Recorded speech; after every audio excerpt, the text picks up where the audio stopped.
কাঁটাহেরি ক্ষান্ত কেন কমল তলিতে, দুঃখ বিনা সুখ লাভ হয় কি মোহিতে। কাঁটা ছাড়া কোনো কিছু সম্ভব না। ভর্তা করতে গেলেও কাঁটা, এই কাঁটা কাঁটা কাঁটা কাঁটা, বাগান করতে গেলেও কাঁটা, শুধু মাছ খেতে গেলেও কাঁটা, এই মাছ বাঁচতেছি সেখানেও কাঁটা, এই কাঁটা ফেলতে ফেলতে আমি অস্থির। বন্ধুরা, আজকে আমি ভর্তা দেখাচ্ছি। এই ভর্তা করছি, এটা মাছ, বোয়াল মাছের কাঁটা বাছতেছি, আর এখানে বেছে নিচ্ছি কাঁটা, খালি কাঁটা আর কাঁটা। এই জন্য তো কাঁটা ছাড়া কোনো সফলতা আসবে না।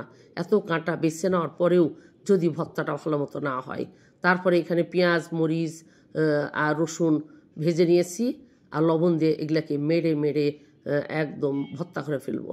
মরিচগুলো একদম গলিয়ে দিতে হবে, তাছাড়া ঝালটা বের হবে না। একদম হাতের আঙ্গুল দিয়ে বসিয়ে বসিয়ে বসিয়ে বসিয়ে এগুলোকে ভর্তা করতে হবে। হাতের ভর্তা মানে কি হাতের কাজ। তার সাথে মাছগুলো নিয়ে নিলাম, আর পাশে দেখছেন কালো কালো, এগুলো কি বলেন তো বন্ধুরা? এইগুলো হলো আমার কি বলবো না আমি, ঠিক আছে? আপনারাই বলেন, আপনারাই বলবেন, কমেন্ট বক্সে বলে যাবেন এগুলো কি। কিছুক্ষণ পরেই দেখতে পাবেন এগুলো কি।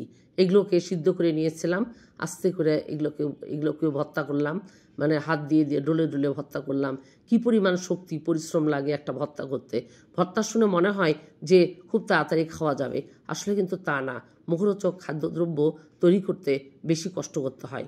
এই যে গর্ত করলাম, দিয়ে দিলাম সরিষার তেল দিয়ে এটাকে আবার নাড়াচাড়া করে ভর্তা দে, ভর্তা মাখো, ভর্তা হাত মারো, মেরে মেরে হাত দিয়ে ঘুতায় ঘুতায় ভর্তা।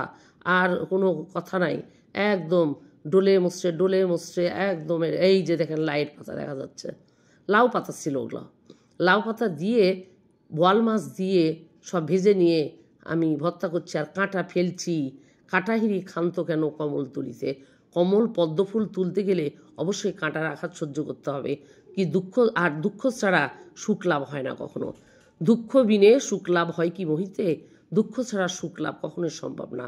আর কাঁটা ছাড়া পদ্মফুল ওঠানো যায় না, তার মানে কাঁটা ছাড়া এই কোনো কাজই করা সম্ভব না। তাই বন্ধুরা, আমার এই ভর্তাটা কি হলো, কেমন হলো?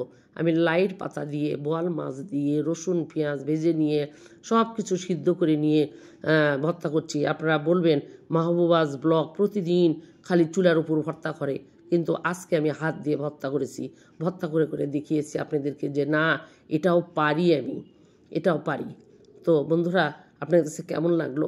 গাছের লেবু সাজিয়ে দিলাম, যার যা খুশি খাবে, না খাবে কি গোটা খাবে কি অর্ধেক খাবে, তার 4 ভাগের 1 ভাগ খাবে কি খাবে না খাবে সেটা আমার জানার বিষয় না। আমি সুন্দর করে সাজিয়ে টেবিলে উপস্থাপন করতে পারলে আমার সার্থকতা। বন্ধুরা, সুন্দর করে কমেন্ট বক্সে কমেন্ট রেখে যাবেন।